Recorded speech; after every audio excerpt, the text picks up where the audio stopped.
প্রথমবারের জন্য ফ্যামিলির সাথে দুবাই গেলাম, তাও আবার দুর্গা ঠাকুর দেখার জন্য। তারপর জলের মধ্যে ঢুকে গেলাম মা দুর্গাকে দেখার জন্য। তাহলে ভিডিওটি প্রথম থেকে শুরু করা যাক। তো প্রথমে সবাইকে জানাই শুভ শারদিয়া। আজকে ছিল মহাষ্টমী। আজকে আমি আমার ফ্যামিলির সাথে গিয়েছিলাম একটু ঘোরার জন্য। খড়গপুর গিয়েছিলাম সবাই মিলে আজকে। কালকে যেহেতু একটু ট্রেডিশনাল কিছু পরেছিলাম, তাই আজকে একটু ওয়েস্টার্ন টাইপের কিছু পরবো, একটু কমফোর্টেবল কিছু পরেছি আর কি, কারণ লং জার্নি করা হবে তো তার জন্য। এই যে এই জামাটি পরবো আজ। তো আমি টিকটকারদের মতো এক চটকে মেরে রেডি হয়ে চলে এলাম। তো আমরা সবাই মিলে বেরিয়ে পড়লাম ঘুরতে যাওয়ার জন্য। প্রায় 3টার দিকে আমরা পৌঁছালাম খড়গপুরে। প্রথমে আমরা চলে গেলাম দুবাই ঠাকুর দেখার জন্য। আরে না না, এই দুবাই সে দুবাই শহর নয়, এই দুবাই হলো একটা দুবাইয়ের থিম। দুবাই যে ফেমাস ফেমাস প্লেস গুলো ছিল সবগুলো এখানে তুলে ধরা হয়েছে। ভেতরের অ্যাম্বিয়েন্সটা খুবই সুন্দর দেখতে ছিল।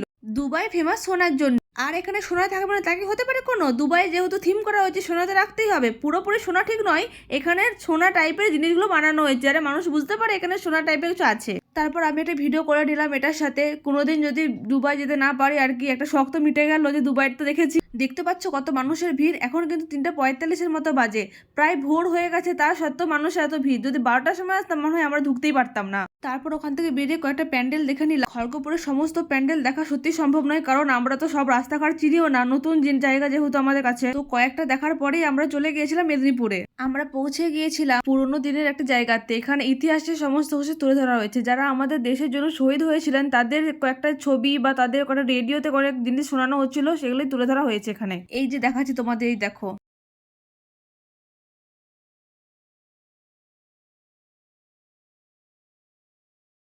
তারপর আমরা ভিতরে ঢুকে গেলাম ঠাকুরকে দেখার জন্য। এখানের অ্যাম্বিয়েন্সটাও তোমাদের সঙ্গে শেয়ার করলাম।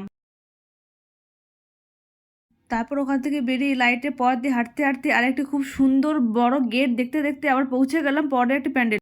এই যে এটি সেই জায়গা যেখানে বলেছে জলের নিচে ঠাকুর করা হয়েছে। তারপর আমরা ঘন্টি বাজাতে বাজাতে ভিতরে ঢুকে পড়লাম। ভেতরটা সত্যি খুবই সুন্দর ছিল। এই যে এখানে থিমটি ছিল মুনি ঋষিরা সব গঙ্গা স্নান করছে আর কি। দেখাচ্ছি তোমাদের পুরো জিনিসটা, দেখতে থাকো তোমরা। তারপর এটি দেখার পর আমরা চলে গেলাম ঠাকুর দেখার জন্য।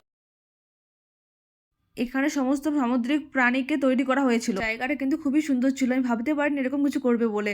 এই যে হলো আমাদের প্রতিমা মা দুর্গা। তারপর আবার লাইট দেখতে দেখতে আমরা চলে গেলাম পরের একটি প্যান্ডেলে। এই যে আরেকটি প্যান্ডেল যেখানে থিমটি ছিল মিউজিকের ওপর। এখানে পুরোনো দিনের গানের ওপরেই থিমটি করা হয়েছে। এখানে সমস্ত সিঙ্গার ছিল যারা পুরোনো দিনের গান করেছেন, যে তোমাদের সঙ্গে সব শেয়ার করছি, তোমরা দেখতে থাকো। যখন এই প্যান্ডেলটি দেখছি তখন অলরেডি সকাল হয়ে গেছে, তাই আমি একটু ভিডিও করে নিলাম, লাইট যেহেতু আছে তাই। তারপর এটা দেখার পর আমরা চলে গেলাম বাড়ির উদ্দেশ্যে। তখন অলরেডি সকাল হয়ে গিয়েছে আমাদের। তারপর সকাল 7টার সময় আমরা চলে গেলাম বাড়ি। আমার এই ভিডিওটি কেমন লাগলো তোমরা অবশ্যই কমেন্টে জানাবে। তোমাদের সাথে দেখা যাচ্ছে পরে কোনো ভিডিওটি। Tata bye.